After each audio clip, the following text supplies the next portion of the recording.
हाँ तो मेरे प्यारे बच्चों, कैसे हैं आप सब? बढ़िया है ना?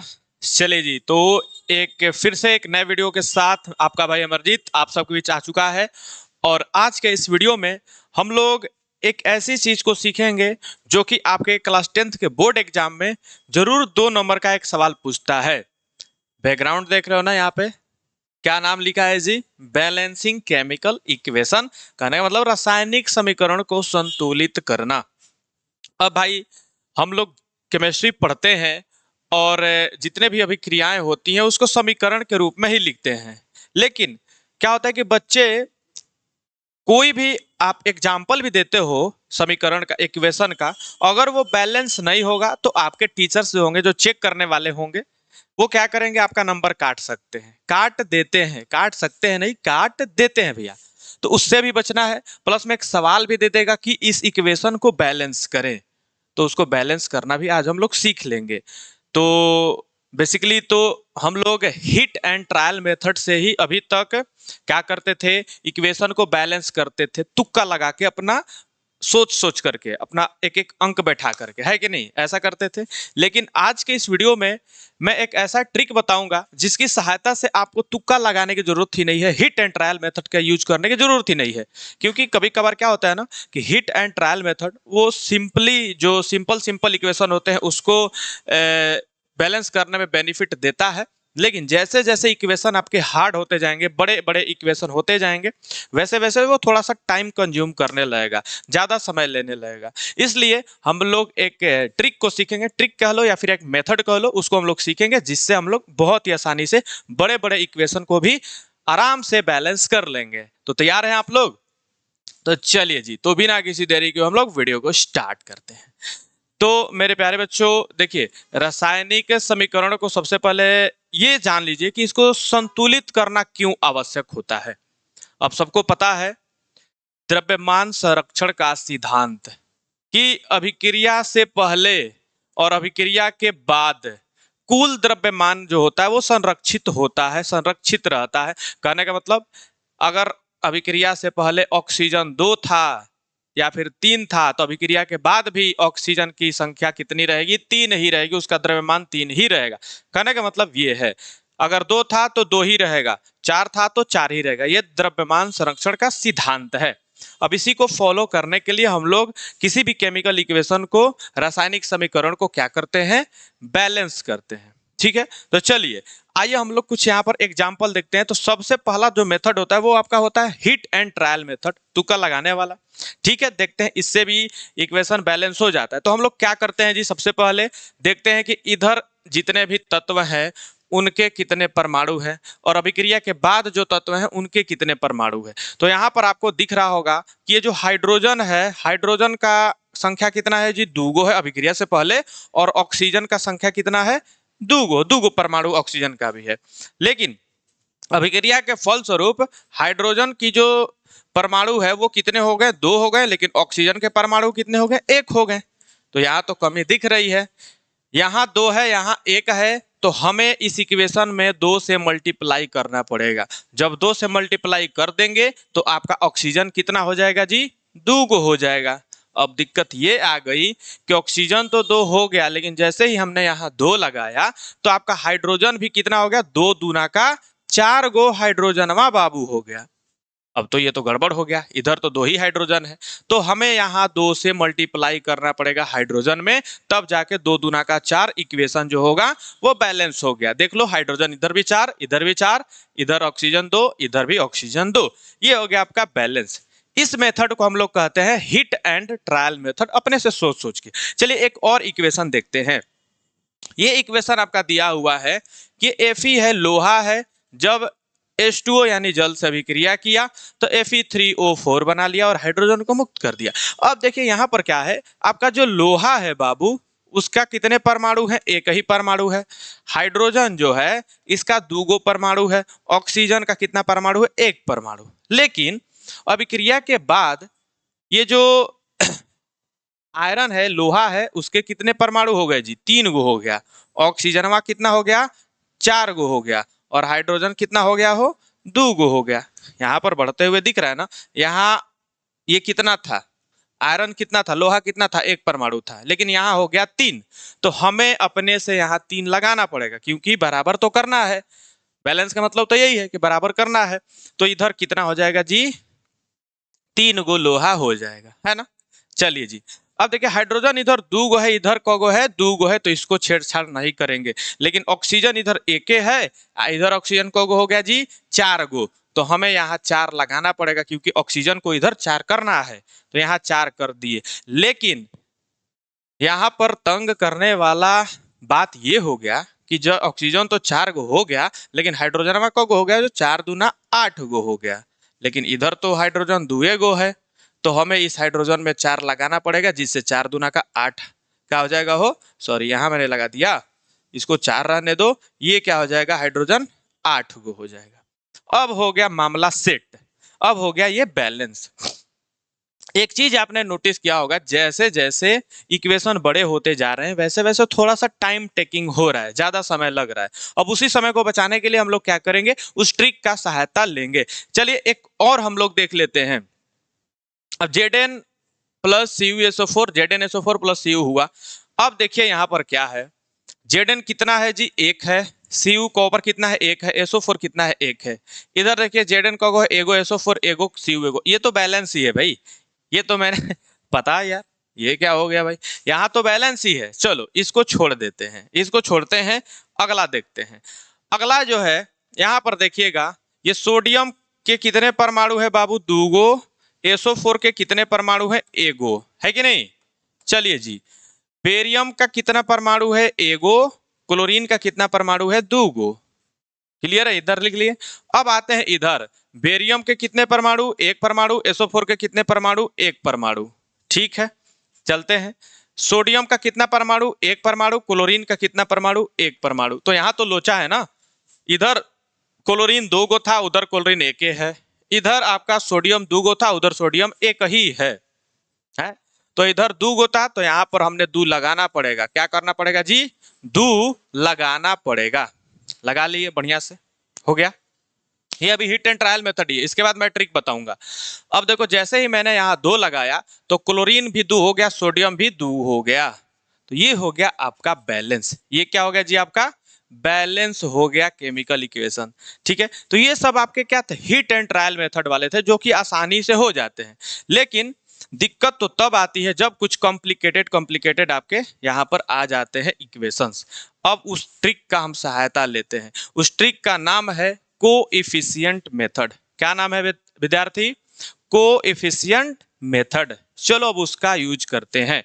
अब यहाँ पर ध्यान दीजिएगा, कोएफिशिएंट में हम लोग अल्फाबेटिकल कोएफिशिएंट ले लेते हैं। जैसे यहाँ पर आप ले सकते हैं ए, बी, सी और डी। देखो यहाँ पर ए लिख लिया, यहाँ क्या कर दिए, बी लिख लिए, यहाँ सी कर दिए और यहाँ डी कर दिए। कोई दिक्कत, ABCD हमने कोएफिशिएंट ले लिया। अब ध्यान दीजिएगा, यहाँ कार्बन ए गो है और ए से मल्टीप्लाई हुआ है, ए से ए कोएफिशिएंट से मल्टीप्लाई हुआ है। तो ये जो ए जो होगा, इधर इधर कार्बन कितने हैं जी, एक ही है, इधर कार्बन का गो है, एक ही है। तो ए जो होगा वो सी के बराबर होगा, क्योंकि दोनों तरफ हमें बैलेंस करना पड़ेगा ना, तो बराबर लेना पड़ेगा। इधर ए जो है कार्बन को माने हैं, और यहाँ सी जो है कार्बन को ले लिया, यहाँ से कोएफिशिएंट दोनों बराबर कर लिए, ए बराबर सी। अब देखो इसमें आते हैं, ऑक्सीजन 2 गो है, इसका कोएफिशिएंट कितना क्या है भाई, बी। 2 से बी में करेंगे तो 2b हो जाएगा।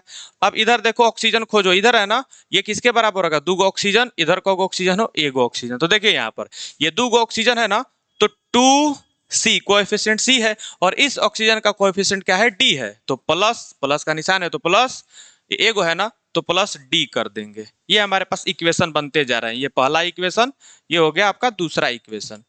अब चलिए, अब इतना ही था, सॉरी हाइड्रोजन भी है ना, हाइड्रोजन का गो है 4 गो, इसका कोएफिशिएंट ए है, तो 4 से ए में गुना करो तो 4a हो जाएगा। इधर चलो हाइड्रोजन कहाँ है, वो यहाँ पे है, 2 गो है ना, इसका कोएफिशिएंट क्या है, डी है, तो 2 से डी में करेंगे तो 2d ऐसे लिख देंगे, ये दोनों बराबर होंगे। इसको इससे कटा सकते हो, 2 दूना का 4, तो 2a बराबर क्या हो जाएगा, डी हो जाएगा। ये आपके पास 3 इक्वेशन मिल गए। जब यहाँ पर 3 इक्वेशन आपके मिल गए, देखो ये लंबा लंबा बनाने वाला है भाई, लंबा लंबा इक्वेशन भी दे देगा ना, तो आराम से बन जाएगा। अब एग्जाम्पल पे मत जाना कि सर ये तो आराम से बन सकता था। तो देखिए जी, अब इसमें क्या होगा, आपके पास किसी भी एक कोएफिशिएंट को एक ले लेना है, किसी भी कोएफिशिएंट को हमें क्या ले लेना है, एक, उसका वैल्यू एक ले लेना है। तो हमने क्या लिया, चलो ए को एक मान लिया, ए का वैल्यू एक रख दिया, तो आपका सी का क्या हो जाएगा, जब ए बराबर हम लोग 1 रखेंगे तो सी बराबर क्या हो जाएगा, ए बराबर जब हम 1 रखेंगे तो सी बराबर भी 1 ही हो जाएगा, नहीं हो जाएगा हो, कोई दिक्कत यहाँ पर। चलिए ए बराबर 1 रखे तो सी बराबर 1। अब यहाँ पर भी समीकरण तीसरा में 2 गुना ए क्या रखे हैं, 1 रखे हैं ना, बराबर किसके है भाई, डी के, तो डी जो होगा वो 2 के बराबर आ जाएगा। चलो ए सी और डी का वैल्यू आ गया, बी का वैल्यू निकालना है। अब चलते हैं इस इक्वेशन में, इस इक्वेशन में देखो 2b बराबर 2, सी कितना है जी 1 है तो गुना 1 करेंगे, प्लस में डी कितना है जी 2 है तो 2 लिख देंगे। तो 2b बराबर 2 एकम 2 2 एकम 2 2 और 2 4, 2 से इसको कटा दो 2 बार में, तो b का वैल्यू कितना आ गया, 2 आ गया भाई साहब, कितना आ गया, 2 आ गया। बस जितना वैल्यू आया है यहाँ पर पुट कर देना है। ए कितना था, 1 था तो 1 लिखे या फिर ना लिखे कोई फर्क नहीं पड़ता।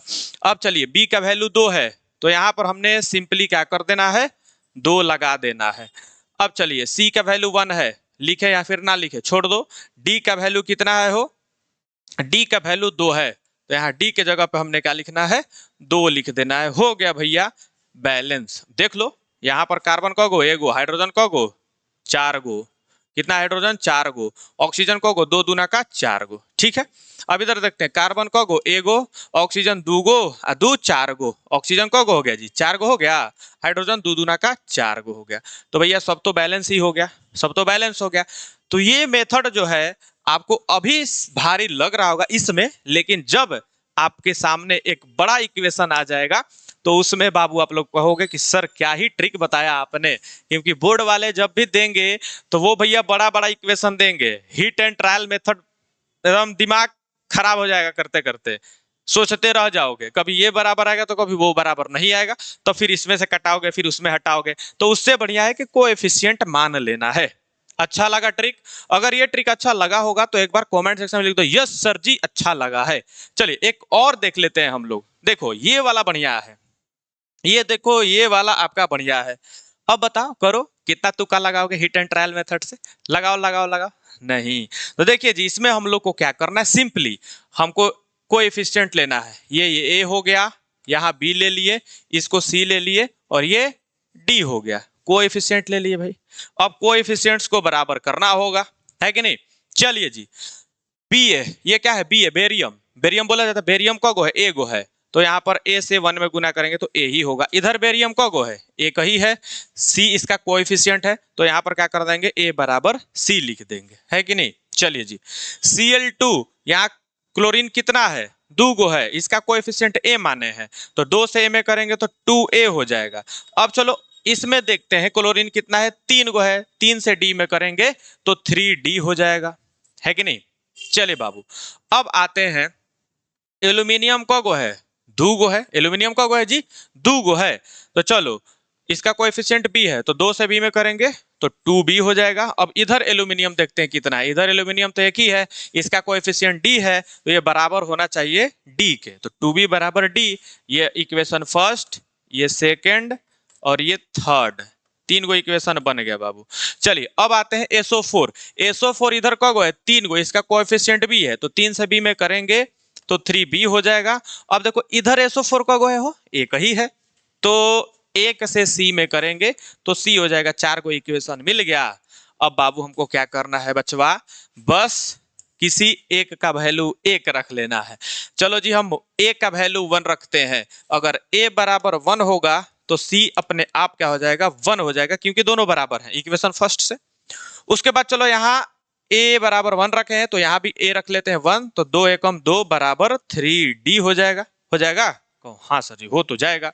तो भाई साहब d बराबर क्या हो जाएगा, 2/3 हो जाएगा, कहो हाँ या ना, नहीं हो जाएगा 2/3, 3 उधर लेकर जाएंगे तो। अब चलिए जी अब जब इतना आ गया, अब आगे देखते हैं, ये 2b जो है वो किसके बराबर है, d के बराबर है, किसके बराबर है, d के बराबर है, या फिर डायरेक्ट चौथे से निकालो ना, चौथे से, चौथे वाले से 3b जो है वो किसके बराबर है, c के बराबर है। c कितना है, 1 है, तो b बराबर क्या हो जाएगा हो, 1/3। अब देखो भाई, अब तो लोचा हो गया सर। कबे से 2 3 4 5 आ रहा था, जो कि बढ़िया देखने में मस्त लग रहा था एकदम।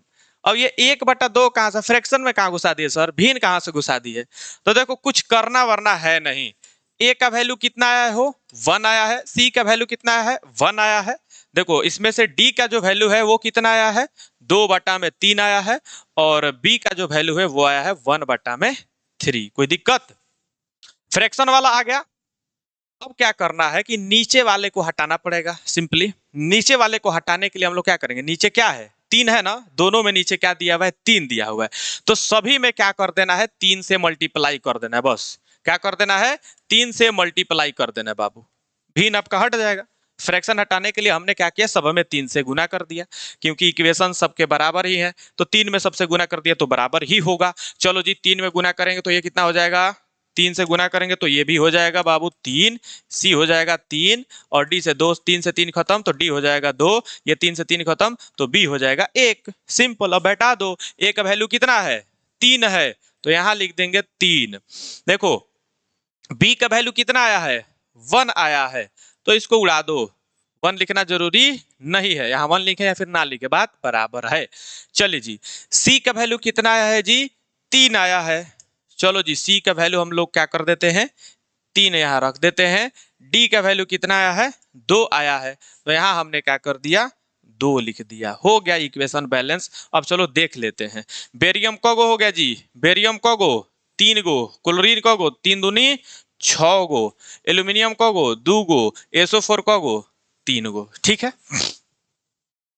इधर देखिए बेरियम कगो, कहिए 3 एकम 3 गो, SO4 कगो, SO4 3 गो हो गया ना, 3 लगा दिए तो 3 SO4। कोई दिक्कत, चल भाई एल्यूमिनियम कगो 2 गो, क्लोरीन कगो 3 दूना का 6 गो, बैलेंस है। देखो तो उधर क्लोरीन 6, इधर भी क्लोरीन 6। चलो उधर एल्यूमिनियम 2, इधर भी एल्यूमिनियम 2, इधर बेरियम 3, इधर भी बेरियम 3, SO4 3, इधर भी SO4 3। हो गया इक्वेशन बैलेंस, हो गया, हुआ सब्र। अब जाके सब्र मिला। चल भाई, अगर सब्र मिल गया, समझ में आ गया, भैंसा में घुस गया, तो कर लेना, क्योंकि बोर्ड एग्जाम में एक वो क्वेश्चन तो जरूर पूछेगा बैलेंस करने के लिए। कभी कभार 2 भी दे देता है, 2 दे देता है, 2 नंबर का, समझ लो 4 नंबर यहाँ से आ सकते हैं। समझ में आ रहा है कि नहीं आ रहा है। या फिर कभी कभार ऐसा भी करता है कि 2 गो इक्वेशन दे देगा 1 1 नंबर का, तो 2 नंबर, तो यहाँ से आपके 2 नंबर आपके निकल जाएंगे। ठीक है, तो मजा आया, सीख गए।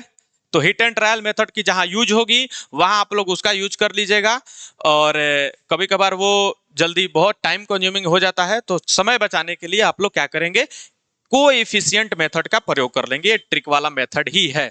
ठीक है बाबू, तो चलिए, अगर समझ में आ गया है तो आप लोग होमवर्क में ये करके कमेंट सेक्शन में कमेंट कर दीजिएगा। होमवर्क है, घर पे आप लोग क्या करेंगे, होमवर्क बना, मतलब इसको बना करके कमेंट सेक्शन में कमेंट कर दीजिएगा। इसको संतुलित करके Pb3O4 plus HCl, PbCl2, Cl2, H2O, इसको क्या करना है बाबू, बैलेंस कर देना है और कमेंट सेक्शन में कमेंट कर देना है। ठीक है, ये आप लोग के लिए होमवर्क रहा।